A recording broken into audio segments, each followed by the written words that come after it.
Boa noite. Boa noite. Eleição para governador de São Paulo desafia 24 anos de poder tucano. Depois de Covas, Serra e Alckmin, Dória disputa o cargo e enfrenta fortes adversários. Reunião de cúpula no México aprova integração comercial na América Latina. Com o Brasil, países do Mercosul e da Aliança do Pacífico reagem ao protecionismo de Trump. Um homem dentro de um carro blindado é executado com cerca de 70 tiros. Ele era foragido da justiça e o crime, em estilo mafioso na zona leste de São Paulo, envolve o PCC. Mais de 4 meses após a morte de Marielle, a Polícia do Rio anuncia uma nova pista.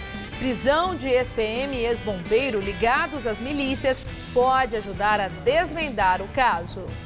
Uma estudante de medicina brasileira é assassinada na Nicarágua. O Itamaraty condena a repressão oficial e os grupos paramilitares. Incêndios florestais deixam 74 mortos na Grécia. Pessoas em pânico tentam fugir. Cenas dramáticas de casas e veículos queimados.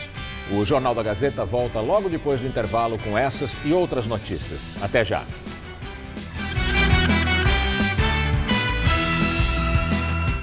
Próximo domingo.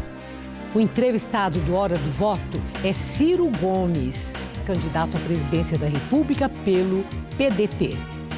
Hora do Voto, próximo domingo, 11 da noite. Guarujá Goldens, um novo conceito de empreendimento no litoral. Uma experiência de conforto e bem-estar para a sua família. Vista deslumbrante no melhor do Guarujá. Um resort 6 estrelas para toda a sua vida. Desconto de 15% até 30/4/2018. Guarujá Goldens, para você.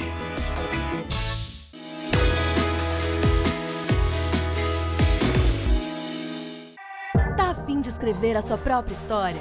Que tal dirigir a sua própria vida? Então corre pra cá, que a sua hora chegou. Bem-vindo ao Universo Casper, um lugar certo para você pensar, criar e questionar. Na Casper, razão e emoção se unem para fazer diferente, fazer melhor. E você? Aceita o desafio? Tem muita coisa nova te esperando por aqui. Faculdade Casper Líbero, Vestibular 2019. Paixão por comunicação. A todo momento. Em qualquer lugar. As notícias não param. E nós estamos de olho em tudo que é relevante. Para você ficar bem informado. Jornal da Gazeta, edição das 10, de segunda a sexta.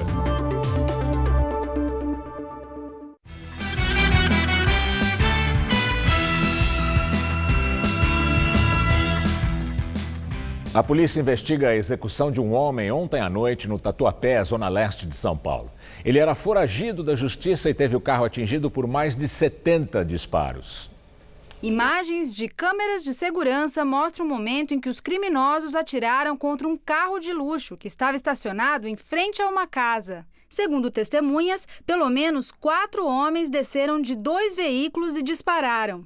De acordo com a polícia, cerca de 70 tiros, inclusive de fuzil, atingiram um veículo que é blindado, mas foi perfurado. Cláudio Roberto Ferreira, conhecido como Galo, de 38 anos, chegou a ser socorrido, mas não resistiu aos ferimentos. A ação ocorreu por volta das 11 horas da noite de ontem, na rua Coelho Lisboa, no bairro Tatuapé, na zona leste da capital. Hoje pela manhã, ainda era possível ver os cacos de vidro pelo chão. O caso foi registrado como homicídio e o carro foi levado para a delegacia. A polícia investiga se a vítima era da facção criminosa PCC. Tem indicações que sim, que no passado ele fez parte. Cláudio levava R$73 mil em dinheiro e também estava com um falso documento de identidade. Ele era considerado foragido, já que havia sido condenado a 65 anos de prisão por um roubo a banco na região de Guarulhos. Cláudio foi solto em 2015, após o Supremo Tribunal Federal ter concedido um habeas corpus que logo depois foi revogado. Já sabíamos que essa pessoa estava foragida, a gente tinha já até um procedimento de investigação já em relação a isso, mas não que essa pessoa de ontem seria ele, porque ele estava com um documento falso. A gente acredita aí que foi um procedimento de execução. 14 policiais da Rota podem ir a júri popular por matar 2 pessoas e forjar a cena do crime. A decisão é do Tribunal de Justiça, onde está agora a repórter Carla Rodeiro. Boa noite, Carla. Olá, boa noite. Herbert Lúcio Rodrigues e o Eberson dos Santos Oliveira foram mortos em agosto de 2015 em Pirituba, na zona norte de São Paulo. Os promotores afirmam que os policiais forjaram uma perseguição ao carro em que os corpos das vítimas foram encontrados. Só que os 2 homens não se conheciam e, segundo o Ministério Público, foram colocados juntos na cena do crime pelos policiais. Eles negam. A denúncia, apresentada há 1 ano, foi aceita em março, mas a decisão só foi divulgada agora. Os 14 agentes da Rota vão responder por homicídio, porte ilegal de arma, fraude processual e podem ir a júri popular. É com vocês no estúdio. O Brasil é o país que mais mata ativistas ambientais no mundo. O dado divulgado pela ONG britânica Global Witness mostra que 57 ativistas foram mortos só no ano passado. Essa é a 2ª vez consecutiva que o Brasil lidera esse ranking. Em segundo lugar ficaram as Filipinas e em terceiro a Colômbia. Segundo o relatório da Global Witness, os ativistas são executados por se oporem a projetos exploratórios, principalmente de empresas de mineração e da agroindústria. Ainda de acordo com o estudo, a impunidade é um dos maiores problemas para coibir esse tipo de crime. Governado há 24 anos pelos tucanos, o Palácio dos Bandeirantes vai ser alvo de uma disputa acirrada nas eleições de outubro. A maioria dos partidos deve realizar no próximo fim de semana convenções para confirmar os candidatos a governador de São Paulo. O Solidariedade realizou convenção estadual no fim de semana e oficializou apoio à candidatura à reeleição do governador de São Paulo, Márcio França, do PSB. O partido e o governador vivem uma situação inusitada. França deve declarar apoio ao candidato Geraldo Alckmin, do PSDB, na disputa presidencial. Alckmin não deve subir em palanques a seu favor, porque fechou aliança com o João Dória, candidato ao governo do PSDB, seu afiliado político. Já o PSB deve apoiar Ciro Gomes, do PDT, na disputa pela cadeira presidencial. O PSTU confirmou o ex-metalúrgico Toninho Ferreira na disputa que terá como vice a professora da rede municipal Ariana Gonçalves. O partido não fará coligações. O Novo lançará pela primeira vez um candidato ao Palácio dos Bandeirantes. O escolhido é o empresário e fundador do movimento Vem Pra Rua, Rogério Schecker. A aposta do Democracia Cristã é o Major Adriano da Costa e Silva. Pré-candidato pelo PSDB, João Dória anunciou como vice na chapa o deputado federal democrata Rodrigo Garcia. E os dois já estão em campanha. DEM e PSDB vão oficializar as candidaturas no dia 28 de outubro. Nesta data, deve ser aprovado o nome do empresário Cláudio Fernando de Aguiar como candidato do PMN. Hoje, o pré-candidato ao governo do MDB, Paulo Scaff, anunciou a tenente-coronel da Polícia Militar, Carla Daniele Basson, como vice. Ela deixará o cargo para disputar as eleições. O PT deve confirmar o presidente estadual do partido, Luiz Marinho, na corrida ao Palácio dos Bandeirantes. O vice será indicado pelo PCdoB e há a expectativa de que seja uma mulher. Em convenção, o PCB declarou apoio a Lisete Arelaro, do PSOL. A candidatura da professora universitária também está prevista para ser oficializada no próximo sábado. De 11 candidatos, a professora Lisete Arelaro é a única mulher a disputar a vaga ao governo do estado. Outras 5 foram indicadas como vices e 2 aceitaram até o momento. Minoria como candidatas, as mulheres são maioria como eleitoras. Em 2016, foram 17 milhões de votos femininos em todo o estado contra 15 milhões e meio de homens. O PRTB confirmará no dia 29 de julho o advogado Rodrigo Tavares como seu representante para assumir o Estado. E, por fim, em 5 de agosto, o PCO deve aprovar Edson Dorta Silva como candidato. Josué Gomes, do PR, desistiu de ser o vice da chapa de Geraldo Alckmin do PSDB. Num evento para empresários aqui em São Paulo hoje de manhã, o pré-candidato tucano à presidência ainda não confirmava a negativa de Gomes. O ex-governador falou por 30 minutos e depois respondeu às perguntas dos empresários associados à Câmara Americana de Comércio, a AmCham. Alckmin disse que, se for eleito, pretende, nos 6 primeiros meses de mandato, implantar várias reformas, entre elas a tributária e a da Previdência. Ele citou a experiência que teve ao fazer as mudanças na Previdência dos servidores do Estado. Eu defendo e já fiz em São Paulo em 2011. Eu fui eleito em 2010, 2011 fiz. Não é mais benefício definido, é contribuição definida, capitalização individual, cálculo atuarial, não tem déficit. Nós vamos salvar o Estado. O pré-candidato do PSDB também afirmou que não há possibilidade da cobrança do imposto sindical voltar a ser feita. O assunto gerou um atrito com dirigentes do Solidariedade, partido que compõe o chamado Centrão e que defende a contribuição. O Centrão, formado por DEM, PP, PR, PRB e Solidariedade, decidiu dar apoio a Alckmin na disputa para a presidência da República, o que eleva o tempo do tucano na propaganda eleitoral. A aliança chegou a ser criticada por outros pré-candidatos. Ganhamos a disputa e os meus concorrentes, adversários que criticam, eu brinco, Fernando, que é como o rapaz mal educado que paquerou a moça, queria namorar a moça, levou fora e aí sai falando mal da moça, né? Durante a coletiva à imprensa, Geraldo Alckmin não quis falar sobre quem será o seu candidato a vice e também negou que o empresário Josué Gomes, do PR, tenha desistido definitivamente de compor a chapa com ele. Na semana passada, Josué, que é filho do ex-vice-presidente José de Alencar, foi indicado pelo líder do PR, Valdemar Costa Neto, como possível vice de Alckmin. O empresário teria anunciado que não iria compor a chapa, mas o ex-governador não confirmou a conversa. Um homem compromissado com o Brasil, a conversa minha foi muito boa, aliás, já está na campanha, já está trabalhando, empenhado. Se vai ser candidato a vice ou não, vamos aguardar. Se ele puder ser, será um grande nome. Alckmin negou que tenha sido notificado para depor pela primeira vez ao Ministério Público no inquérito em que é investigado por suspeita de improbidade administrativa na Lava Jato. Ele teria recebido mais de 10 milhões de reais de Caixa 2 da Odebrecht nas campanhas de 2010 e 2014 ao governo do Estado. Eu não tive nenhuma informação sobre isso, mas prestarei todas as informações, todas.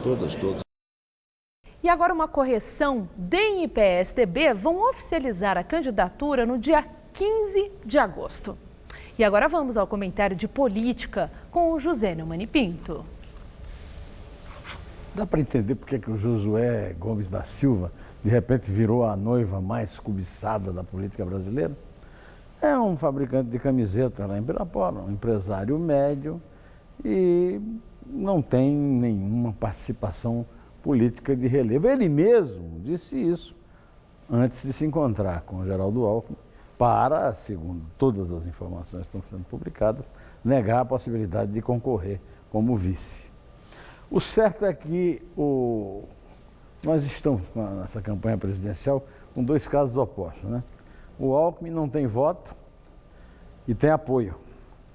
E o Bolsonaro parece que tem voto, segundo dizem as pesquisas, mas não tem apoio. E os dois têm uma coisa em comum, não tem vice ainda. O Alckmin está agora começando a sofrer as agruras dos processos no Ministério Público a respeito de Rodoanel, metrô, trem urbano, etc.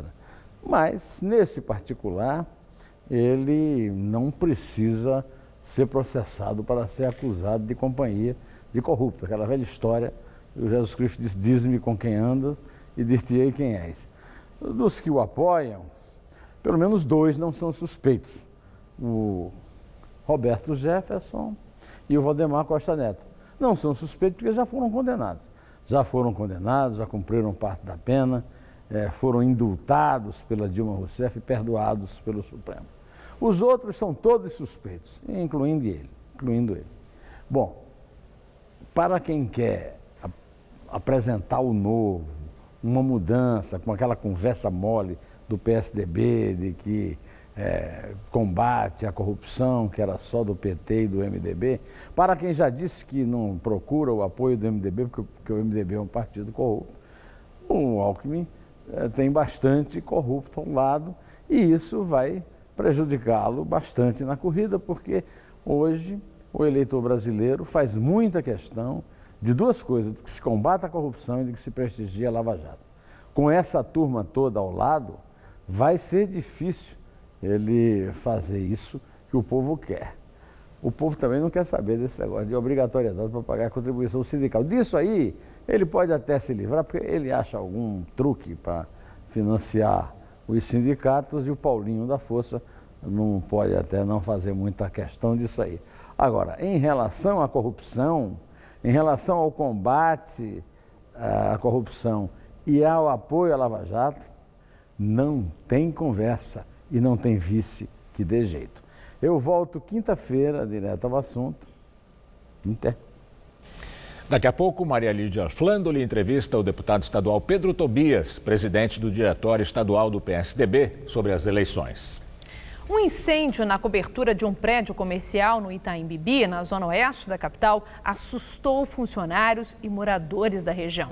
Foi por volta de 2 horas da tarde. Ninguém ficou ferido. Dava para ver de longe as chamas e a fumaça preta saindo da cobertura do edifício. O fogo chamou a atenção de quem passava ali por perto. Várias pessoas pararam para gravar. Essas imagens são do balconista Lúcio César Júnior e foram postadas no Facebook dele. Ele conseguiu ficar bem próximo ao prédio. A princípio, quem observava acreditava ser algo com algum equipamento de ar-condicionado. Mais tarde, os bombeiros confirmaram que foi esse o motivo. O incêndio no ar-condicionado atingiu ainda outros materiais que estavam na cobertura. O jornalista Roberto Rodrigues também gravou o incêndio de outro ângulo e fez um alerta para os amigos na sua rede social. Você está vindo para a região aqui, já sabe que o trânsito vai parar. 8 viaturas do Corpo de Bombeiros e 30 policiais trabalharam no local. O fogo foi controlado por volta de 2h30 da tarde. A Polícia Civil do Rio de Janeiro prendeu hoje 2 suspeitos de participar do assassinato da vereadora Marielle Franco e do motorista dela, Anderson Gomes, em março deste ano. Só que hoje eles foram presos por outro crime. O duplo assassinato que levou os 2 à cadeia teria sido cometido no sítio do miliciano Orlando Oliveira de Araújo, conhecido como Orlando Curicica, e que atua na zona oeste do Rio. Alain de Moraes Nogueira, conhecido como Cachorro Louco, e o ex-bombeiro Luiz Cláudio Ferreira Barbosa são suspeitos de matar 2 PMs em 25 de fevereiro de 2017. A divisão de homicídios também investiga se Alan participou do assassinato de Marielle e do motorista dela. A polícia acredita que ele estaria no carro usado para a execução da vereadora. Alan e Luiz Cláudio foram levados para a Delegacia de Homicídios da capital do Rio, na Barra da Tijuca. O advogado de Alan negou o envolvimento de seu cliente com milícias e com a execução de Marielle Franco e Anderson Gomes. O presidente Michel Temer participou hoje no México do encontro de presidentes do Mercosul e da Aliança do Pacífico. Os 2 blocos assinaram uma declaração conjunta para a integração comercial e aproximação dos países. O encontro no México foi o primeiro entre os presidentes dos 8 países que formam o Mercosul e a Aliança do Pacífico, composta por México, Colômbia, Chile e Peru. O objetivo é estreitar as relações, aproximando os 2 blocos num ambiente de guerra comercial e protecionismo imposto pelos Estados Unidos na administração direitista de Donald Trump. Os 8 países que participaram da cúpula assinaram uma carta de intenções em que enfatizaram a necessidade de aproximação dos países latino-americanos depois do anúncio da revisão do NAFTA, o acordo comercial entre Estados Unidos, México e Canadá, por parte do governo Trump. O presidente Temer teve reuniões bilaterais com os presidentes do Chile e do México para acordos comerciais. Ele defendeu, por exemplo, o aumento da cota de venda da carne brasileira. Do México, o presidente Temer embarcou para Joanesburgo, na África do Sul, onde também participa esta semana do encontro dos BRICS, o bloco formado pelo Brasil, Rússia, Índia, China e África do Sul. Antes de sair de Puerto Vallarta, Temer fez uma declaração pública sobre a importância da aproximação do Mercosul e da Aliança do Pacífico. E nós temos uma determinação constitucional, no artigo 4º da Constituição Federal, que diz que toda a política pública brasileira tem que se direcionar no sentido de fazer uma aliança latino-americana de nações. E é o que nós estamos fazendo. E interessante como esta providência de fazer a conexão do Mercosul com a Aliança para o Pacífico está dando resultados muito objetivos na relação Brasil e os países da Aliança do Pacífico. Agora ainda tratamos do Tratado de Livre Negociação entre Chile e Brasil. Os nossos ministros estão empenhados nisso e acho que este é um dos primeiros resultados desta aliança entre o Pacífico, a Aliança do Pacífico e o Mercosul. O número de pessoas que navegam na internet cresceu de 61% em 2016 para 67% no ano passado, segundo o Comitê Gestor da Rede no Brasil. O celular é o meio mais usado por cerca de 59 milhões de brasileiros.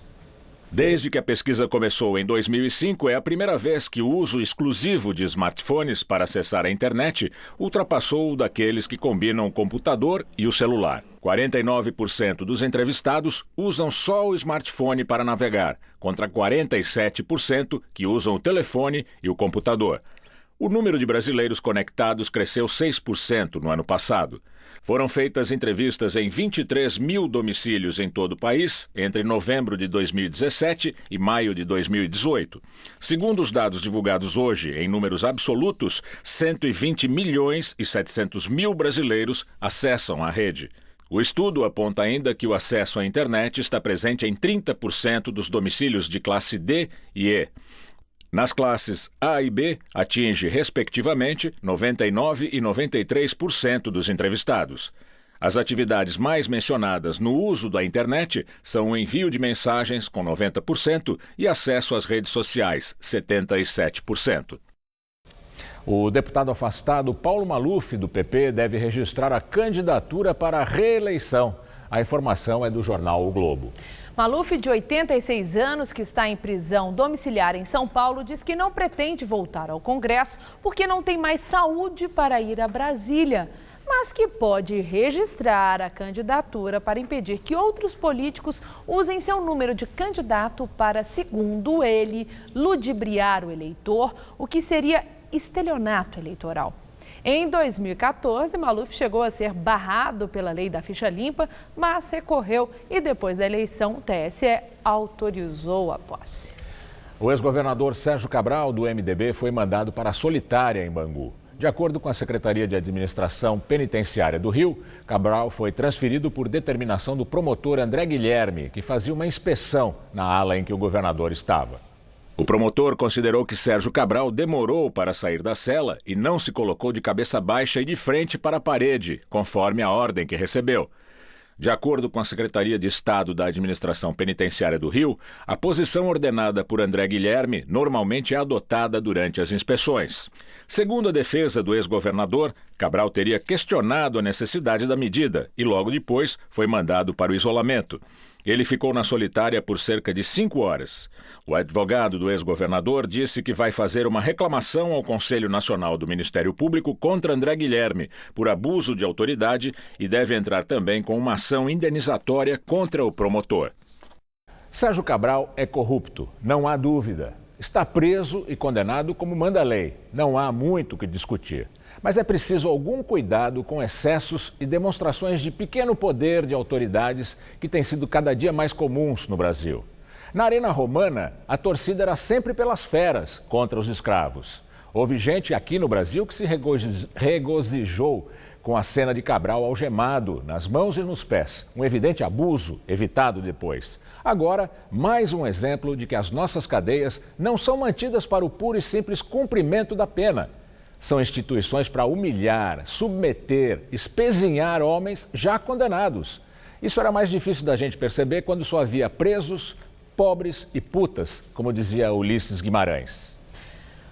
O Ministério Público Federal pediu ao Tribunal Regional Federal da 4ª Região que conceda um habeas corpus ao ex-governador do Paraná, Beto Richa, do PSDB. O pedido para trancar a ação penal foi feito à corte, que também julga ações da Operação Lava Jato. Beto Richa é acusado de uso indevido de R$100 mil do Fundo Nacional da Saúde quando era prefeito de Curitiba. Segundo a Procuradoria, não há provas de que Beto Richa tenha interferido direta ou indiretamente na administração dos recursos.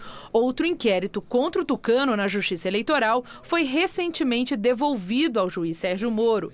Nele é investigado se o pré-candidato ao Senado cometeu crimes de lavagem de dinheiro, corrupção e fraude à licitação, no processo para duplicação da PR 323. De acordo com a investigação, Richa favoreceu a Odebrecht em troca de pagamento via Caixa 2 de R$4 milhões. Richa nega as acusações. A Procuradora-Geral da República, Raquel Dodge, pede ao Supremo Tribunal Federal que libere o julgamento do pré-candidato do PRP ao governo do Rio de Janeiro, Antônio Garotinho, pelo Tribunal Regional Eleitoral antes das eleições deste ano. Para Raquel Dodge, o TRE Fluminense deve confirmar a condenação de Garotinho, que vai ficar, portanto, impossibilitado de disputar a eleição. Garotinho, ex-governador do Rio, vai se tornar inelegível, de acordo com a lei da ficha limpa. O TRE Fluminense é a segunda instância de julgamento do pré-candidato ao governo do Rio. Filiado ao PRP, Garotinho foi condenado em setembro do ano passado a 9 anos e 11 meses de prisão, por comandar um esquema de compra de votos quando era secretário da Prefeitura de Campos dos Goitacazes, por meio da oferta de inscrições num programa assistencial do governo municipal. E agora o comentário de Josias de Souza, direto de Brasília. Ele fala sobre a qualidade das alianças políticas dos presidenciáveis. O processo de formação das alianças eleitorais e das chapas dos candidatos à presidência da República é uma aula sobre o desrespeito ao eleitor. Hoje, as 3 principais preocupações do brasileiro são a corrupção, o desemprego e a falência da saúde pública. A ética é um assunto proibido na articulação das coligações. Não há um posto de trabalho com carteira assinada em jogo, nem sinal de preocupação com a qualidade do atendimento nos leitos hospitalares. Começa em 31 de agosto o horário eleitoral no rádio e na TV. Durante 37 dias, os candidatos se venderão ao eleitor como protótipos do avanço. Farão isso depois de terem negociado a alma com o atraso em troca de minutos adicionais de propaganda eleitoral. É essa dicotomia entre o novo e o arcaico que eterniza a crise de compostura no Brasil. O eleitor que não enxergar isso se arrisca a fazer papel de bobo. Há um chocante déficit de interesse público na cena eleitoral. Nenhuma questão da vida real dos brasileiros está presente nessa briga pelo tempo de propaganda e pelo rateio do poder no próximo governo. Fica-se com a incômoda sensação de que a política perdeu a função. Se for eleito o candidato A, fica tudo igual. Se for eleito B, C ou D, não será muito diferente. Algum dia, quando alguém pesquisar o que aconteceu neste ano eleitoral de 2018, talvez conclua que a grande novidade do Brasil pós-Lava Jato é a ausência de novidade. Fica claro mais uma vez que na política é errando que se aprende a errar. Boa noite. No Chile, a justiça investiga casos de abuso sexual por mais de 150 integrantes da Igreja Católica. A investigação averigua 140 denúncias de abuso contra ao menos 226 vítimas, incluindo menores de idade. Entre os investigados estão bispos, padres, diáconos e funcionários das paróquias, suspeitos de praticar ou acobertar os crimes desde a década de 60. A Procuradoria chilena afirmou que vai pedir informações ao Vaticano sobre processos que investigaram outros 8 casos de abuso. Há anos, os abusos sexuais abalam a Igreja Católica do Chile. Em junho, o Papa Francisco demitiu 5 bispos envolvidos nos escândalos. O rompimento de uma barragem em construção no Laos, no sudoeste asiático, deixou centenas de desaparecidos. A represa liberou 5 bilhões de metros cúbicos de água ao se romper durante a madrugada. Mais de 6 mil pessoas estão desabrigadas e, apesar da Defesa Civil confirmar que há mortos, não divulgou um balanço oficial. A empresa que está construindo a represa de uma hidrelétrica informou que chuvas fortes e enchentes provocaram rompimento e que está cooperando com o governo do Laos. Mais um grupo de refugiados venezuelanos deve chegar ainda hoje a São Paulo, vindo de Boa Vista, no estado de Roraima. A iniciativa federal procura ajudar os estrangeiros em situação de extrema vulnerabilidade a encontrarem melhores condições de vida em outros estados brasileiros. As camas já estão arrumadas para receber os novos hóspedes. 15 homens, 5 mulheres e 2 crianças que chegam nesta noite vão ficar hospedados na Casa do Migrante da Missão Paz, ligada à Igreja Católica. Desde abril, mais de 800 venezuelanos foram levados de Boa Vista para outras capitais brasileiras, no programa que envolve os governos e oferece hospedagem em abrigos e ajuda para conseguir emprego. Jorge está em São Paulo há 2 meses. Ele é engenheiro elétrico. Na Venezuela, trabalhava em um campo de perfuração de petróleo. Por enquanto, trabalha como auxiliar de limpeza, com carteira assinada, até conseguir validar o diploma universitário. Todo início é pouco rudo, mas já depois, isso é uma porta que se abre para eu abrir outras e para outros venezuelanos que venham já ter uma referência. Isaires tem 7 meses e é brasileira. Rosa estava grávida quando deixou a Venezuela e a menina nasceu em Boa Vista. Agora, a mãe está fazendo um curso de manicure para recomeçar a vida em São Paulo. Eu quero trabalhar. Quase 300 venezuelanos estão em São Paulo, trazidos com a ajuda do programa. A maior parte está em abrigos da prefeitura, no Butantã e em São Mateus. Eles já chegam com o CPF, a carteira de trabalho e com as vacinas em dia. Mas tem uma outra parte que acaba vindo para cá por conta própria, sem a garantia de acolhimento. Só a Missão Paz já recebeu mais de 100 pessoas nessas condições. O coordenador da Missão Paz acredita que o programa precisa incentivar as cidades menores a também receber os estrangeiros. Temos que encontrar as várias possibilidades. Cidades grandes, mas também pequenas. Às vezes, cidades pequenas oferecem condições de empregabilidade maior também que uma cidade grande como São Paulo, Rio, Brasília. Uma estudante brasileira de medicina foi assassinada na Nicarágua. O carro dela foi metralhado. O ataque contra a estudante Raineia Gabriele Lima, que cursava o 6º ano de medicina, e outros estudantes, foi feito, segundo o reitor da universidade, por paramilitares que apoiam o governo do presidente Daniel Ortega. Em nota, o Itamaraty lamentou a morte da jovem de 30 anos e disse que busca esclarecimentos junto ao governo da Nicarágua. O Ministério das Relações Exteriores brasileiro ainda condenou a repressão, o uso desproporcional e letal da força por grupos paramilitares e equipes de segurança da Nicarágua. Desde abril, milhares de pessoas protestam contra o governo de Ortega depois de uma proposta de reforma da Previdência. O governo recuou, desistiu da reforma, mas as manifestações continuaram. A Nicarágua enfrenta a pior crise de violência política desde 1980, com cerca de 300 mortos, de acordo com organizações humanitárias locais e internacionais. E agora vamos ao comentário de política internacional com João Batista Natali. Como vocês viram, uma estudante brasileira de medicina foi assassinada ontem à noite na Nicarágua. O automóvel dela foi metralhado por milícias da ditadura de Daniel Ortega. Já são mais de 300 os mortos nessa convulsão social. Em abril, estudantes se revoltaram contra o projeto do governo de reforma da Previdência. Os empresários da Igreja Católica se juntaram a eles, que hoje impede a renúncia de Ortega. Até há 2 meses, essa oposição de muitas caras queria apenas que Ortega antecipasse a eleição presidencial prevista para 2021. Mas tudo indica agora que ele pode cair bem antes.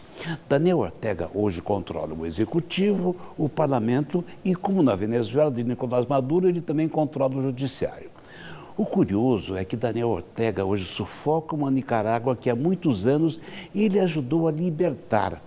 Ele era o líder da Frente Sandinista de Libertação Nacional, um grupo guerrilheiro que em 79 derrubou a ditadura de Anastácio Somoza. A família Somoza mandava no país desde 1934. Os sandinistas, de início, respeitaram a democracia, tanto que Ortega perdeu 3 eleições presidenciais. Mas quando ele foi eleito em 2006, ele fez de tudo para se perpetuar no poder.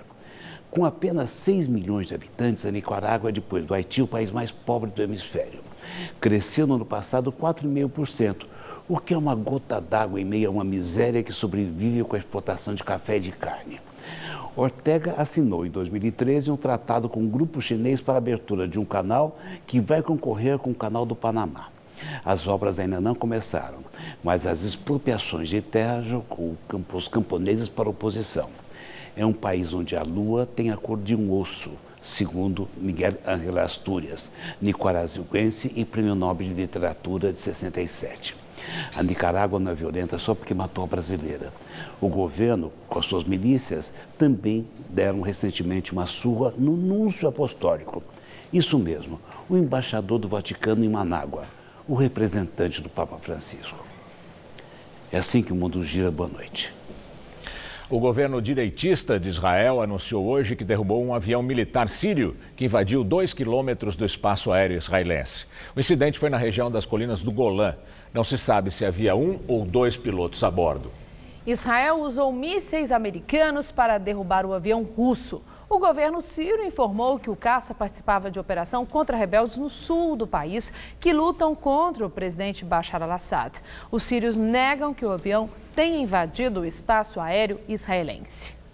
Subiu para 74 o número de mortos nos incêndios florestais na Grécia. O número de feridos chega a 180 e o de desaparecidos ainda é incerto. O incêndio, que começou ontem, atinge a região nordeste de Atenas e é considerado o pior do país em mais de uma década. A cidade costeira de Mate, a 29 quilômetros da capital, onde a maior parte dos mortos foi encontrada, costuma atrair turistas locais, que buscam as colônias de férias. A Grécia teve um inverno seco e agora, com o calor do verão, há condições ideais para o fogo se alastrar. Os incêndios destroem as casas e interrompem o serviço em grandes vias de transporte. Conexões ferroviárias foram destruídas e vários voos foram desviados ou cancelados. Inaugurada em 1891, a Paulista já abrigou vários casarões onde viveram famílias ilustres. A história de antigos moradores e a memória da arquitetura que se espalhava por aqui são reunidas em projetos liderados por apaixonados pela avenida.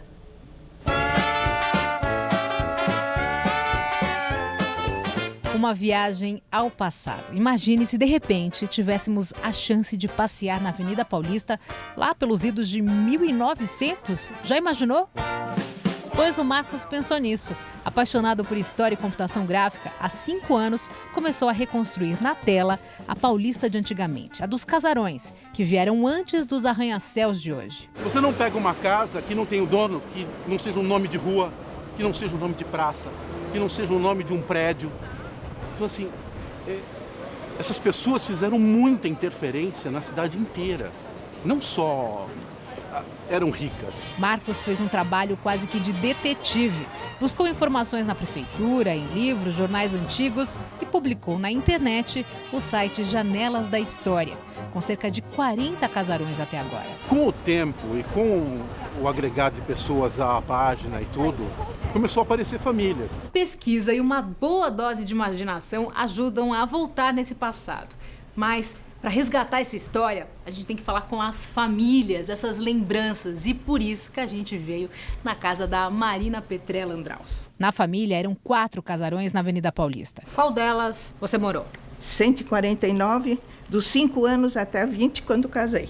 E como era? Olha, era uma delícia. Num deles, no número 1650, onde hoje é um estacionamento, havia o mais glamouroso, com arquitetura imponente na parte de fora e no interior, chão de mármore e paredes com afrescos. Ela conseguiu recuperar alguns móveis que guarda hoje em casa, onde vive nos jardins. Os casarões são sempre boas lembranças entre a família, que, aliás, foi quem procurou a Luciana, pesquisadora que já resgatou cerca de 80 histórias assim. No começo, quem estava aqui não eram só os barões do café. Aliás, não eram barões. Eles eram fazendeiros, agricultores que tinham plantações de café. Mas muito mais eram os estrangeiros, os imigrantes, principalmente europeus. Eles vieram nas primeiras casas de todas as nacionalidades. A série de reportagens Avenida Paulista já dura 3 anos e molda o olhar para entender cada canto e em cada tempo dessa nossa Paulista. Tivemos hoje uma terça-feira nublada, fria e, o que é pior, sem chuva. Pois é, será que o tempo continua assim amanhã? Mariana Mentano traz os detalhes da previsão para a gente.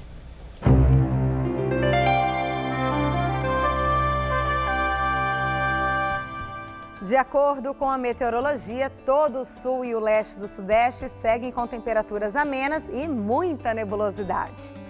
Só que na região sul fica mantido o alerta para chuvas fortes, principalmente entre o Rio Grande do Sul e Santa Catarina. No leste nordestino, são esperadas pancadas a qualquer hora entre a Bahia e o Alagoas e também no Rio Grande do Norte. Vamos ver aqui como fica a nossa tabela de temperaturas para essa quarta-feira?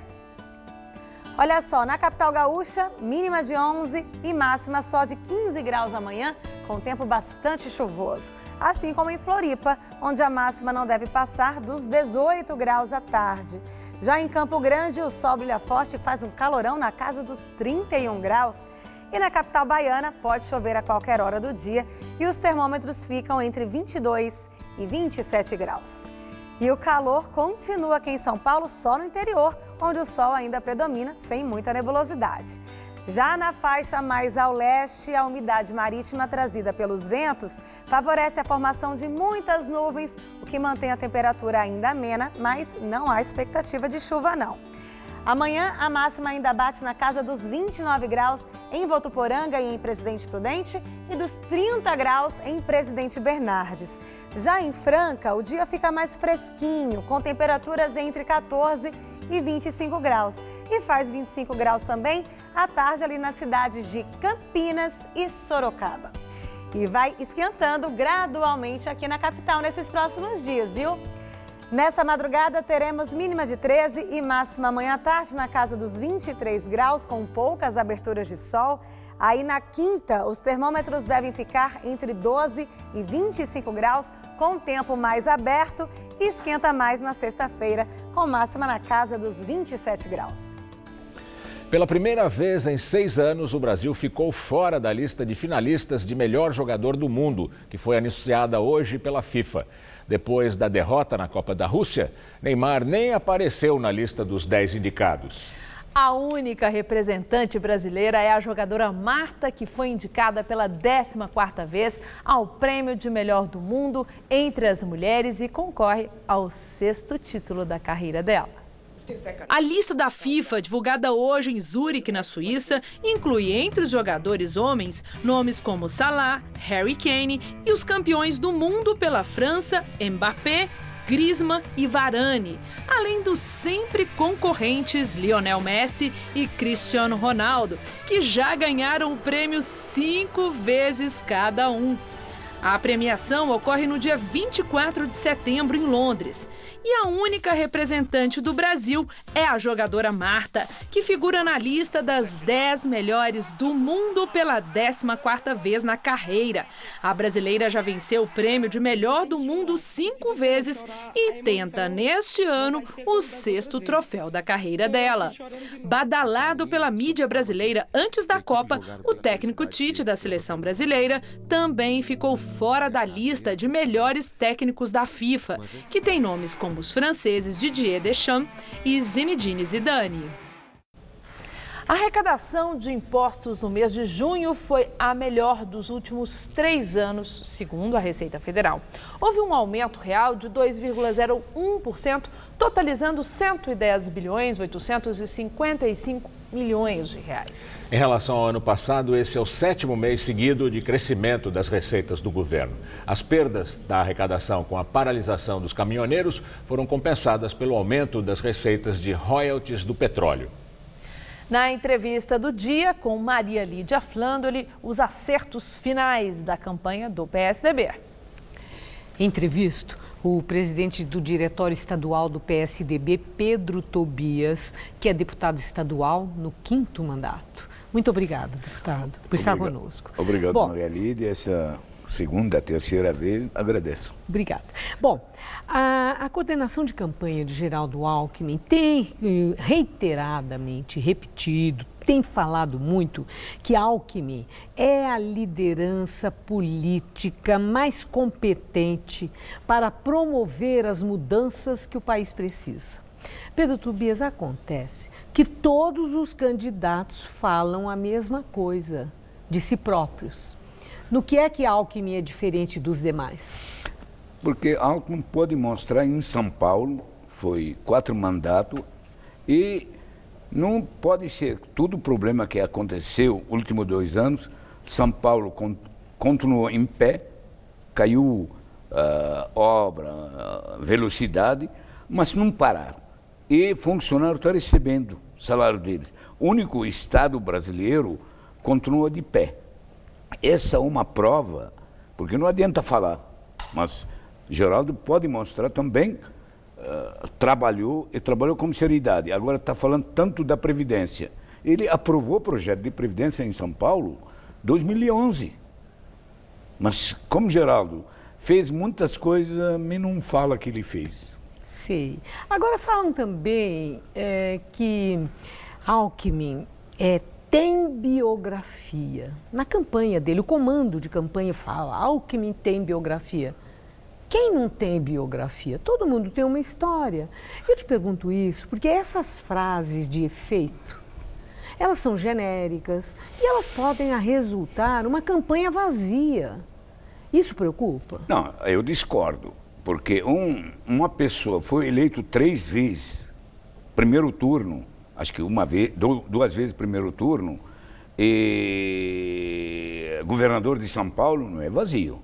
Eu vou comparar você. Não, ter uma biografia. Todo mundo, eu tenho biografia, você tem biografia. Não, tem. Todo mundo aqui do estúdio tem biografia. Não, mas vamos comparar candidato. Pega Bolsonaro, hoje primeiro na pesquisa. O que ele fez fora de mandato de deputado?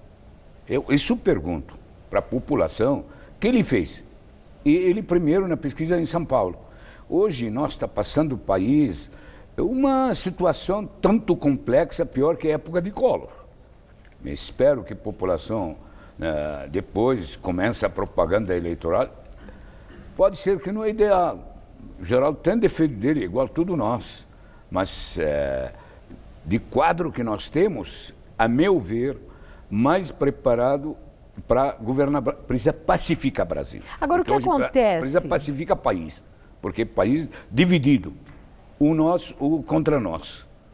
Ele é o único que pode pacificar nosso país. E o que acontece que o eleitor ainda não percebeu essas qualidades que você arrola de Geraldo Alckmin? Olha, não é só Geraldo. Tudo que tem político hoje, fala candidato, se você amanhã sai candidato a governadora ou a presidente, 40% a 50% contra. Hoje todos os candidatos, especial, cada um que tem mais mandato, igual Geraldo, a rejeição aumenta. Hoje todos os candidatos iguais, na rejeição, 40 a 50, tem pouco mais ou pouco menos. E como Geraldo não escapou disso, essa revolta contra político que tem mandato. Mas o que é novo? Como sempre pergunta Geraldo. Precisamos trazer novo pela idade, novo pela experiência. Mas eu, como cirurgião, para mandar alguém de minha família opera de um câncer, eu não mando para um novo. Mando para um cirurgião experiente, que já operou bastante gente, curou, significa que tem experiência. Isso aí não é propaganda em causa própria não, sua, né? Não, isso porque é você é médico cirurgião. Não, é importante isso. Tá. Porque alguém, todos nós, se alguém acontece alguma coisa, doença, vai procurar dentro de convênio dele, dentro de condição financeira, é melhor para administrar. E médico pode matar o presidente da República pode matar no atacado. Alckmin conquistou o apoio do chamado blocão, dos partidos do centro-direita, e aí havia uma expectativa muito grande qual dos candidatos é que ficaria com o apoio desse bloco. É bom esse apoio para Alckmin ou é um fardo, considerando que é um bloco que tem políticos que são muito conhecidos pelo fisiologismo, pela prática do toma lá da cá, e por eles próprios estarem fazendo um leilão, qual candidato desse mais é que eles iriam apoiar. É bom para Alckmin trazer na candidatura dele o apoio desse bloco de partidos do chamado centro-direita? Olha, Maria Lídia, até 15 dias atrás, todo mundo, especial na imprensa, o político criticava Geraldo isolado. Ninguém, não tem partido apoiando, ficou só PPS com ele, e PTB. Hoje, se você vai pegar partido, e esse blocão, todos os partidos foram atrás deles. Bolsonaro foi, Ciro foi, PT foi, Marina foi. É bom para Alckmin? Lógico, acho bom. Sem dúvida nenhuma, porque se vai falar alguém no Brasil que você tem, esses partidos, precisamos de tempo de televisão, precisa governar no Congresso também, não só ganhar a eleição, precisa governar também. E nós temos eleição, espero que eleitor escolhe melhor. Eleitor também, sempre critica político, mas não fala de eleitor que elegeu ele. Se é por isso também, eleitor, eleição, escolhe bem, não vai atrás de propaganda, vê a vida dele, porque fala do Geraldo Alckmin. Que patrimônio que ele fez? Porque político precisa ver patrimônio. Porque político de salário nem paga a conta. Não pode sobrar nem um tostão, fim de mês. Alguém que ficou rico ou fez algum patrimônio, eleitor precisa pensar de onde esse candidato conseguir esse dinheiro. Preocupa você essas denúncias tão graves, os indiciamentos de pessoas tão próximas do governo Alckmin? Agora, recentemente, a questão ali envolvendo o Rodoanel, mesmo aquela antiga questão do metrô, ou seja, em relação a Alckmin, há uma preocupação de que gente muito próxima a ele, envolvida, indiciada às voltas com a justiça por denúncias de corrupção. Nesse ano eleitoral, ele candidatíssimo, isso pode pesar negativamente? Lógico que pesa, mas precisamos apurar rápido. Agora vi no jornal de vocês, Beto Richa, época de prefeito, faz mais que 15 anos atrás. Agora, arquivar, porque não tem prova nenhuma. Eu acho todas denúncias precisam ser apuradas, todas. E precisa apurar rápido. E nós não colocamos mão na cabeça de ninguém. Que fez coisa errada, azar dele. Ele vai pagar a conta. Mas não pode ficar, abrir processo, fica parado 20 anos, depois chega arquivo. O julgue. Daqui 20 anos ninguém fala. Lógico, toda denúncia preocupa a gente. Todas as denúncias preocupa todo mundo. Hoje, aqui na televisão, você não controla tudo. E governador, mesmo eu na Assembleia, eu não controlo o meu gabinete, que está acontecendo, mas eu responsável. Mas claro, toda denúncia preocupa, sem dúvida nenhuma. Agora uma outra questão, trazendo aqui para São Paulo, falou-se muito que havia um estranhamento entre João Dória e Geraldo Alckmin, que eles tinham ficado distantes, que um já nem conversava com o outro. De repente, no lançamento do nome do vice de Dória, Alckmin apareceu ao lado dele, como velhos amigos. Essa parceria é real ou é performance de campanha? Não, eu acredito real. Eu, a meu ver, como presidente estadual de partido, se não fazer campanha juntos, ou ganha juntos, ou perde juntos. Opinião minha. Esse negócio de vaidade pessoal de um lado devia acabar. E o próprio Geraldo responder para a imprensa, claro, só PSDBista e meu candidato João Dória. Isso quer dizer que Márcio França ficou na mão? Dória não sobe no palanque de Márcio França? Quer dizer, não é palanque, né? Nós sabemos. Na televisão não estará ao lado de Márcio França? Eu acho que não vai fazer isso, porque precisamos partido.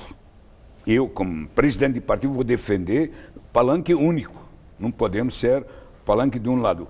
Cachorro que tem mais que um dono morre de fome. Eu acho isso, tanto para Geraldo, muitos na pesquisa não subiram em São Paulo, essa indecisão. Nosso candidato é PSDB, tanto Geraldo como presidente, tanto o governador João Dória. Encerro aqui nossa entrevista. Nosso tempo terminou. Muito obrigada por seus esclarecimentos. Uma boa noite. Obrigado, Mariane. Gamberini. A economia brasileira recuou 1,5% em maio, quando comparada com abril. É o que mostra o indicador monitor do PIB da Fundação Getúlio Vargas. Segundo a FGV, a queda aconteceu devido à paralisação dos caminhoneiros, que aconteceu nos 10 últimos dias de maio. Na comparação com maio do ano passado, a economia teve uma queda ainda maior, de 1,8%. A Fundação Getúlio Vargas, a mesma, também divulgou hoje Índice de Confiança do Consumidor. O ICC subiu 2,8 pontos em julho e chegou aos 84,2 pontos. Ao atingir essa pontuação, o índice de confiança do consumidor recuperou parte das perdas sofridas no mês anterior. Apesar da melhora, o índice continua em níveis baixos em termos históricos. O Jornal da Gazeta termina aqui. Essas foram nossas principais notícias. Eleição para governador de São Paulo desafia 24 anos de poder tucano. Depois de Covas, Serra e Alckmin, Dória disputa o cargo e enfrenta fortes adversários. Reunião de cúpula no México aprova integração comercial na América Latina. Com o Brasil, países do Mercosul e da Aliança do Pacífico reagem ao protecionismo de Trump. Um homem dentro de um carro blindado é executado com cerca de 70 tiros. Ele era foragido da justiça e o crime, em estilo mafioso na zona leste de São Paulo, envolve o PCC. Mais de 4 meses depois da morte de Marielle, a polícia do Rio anuncia uma nova pista. Prisão de ex-PM e ex-bombeiro ligados às milícias pode ajudar a desvendar o caso. Uma estudante de medicina brasileira é assassinada na Nicarágua. O Itamaraty condena a repressão oficial e os grupos paramilitares. A edição de hoje você pode ver no site do Jornal da Gazeta. Uma excelente noite para você. Boa noite e até amanhã.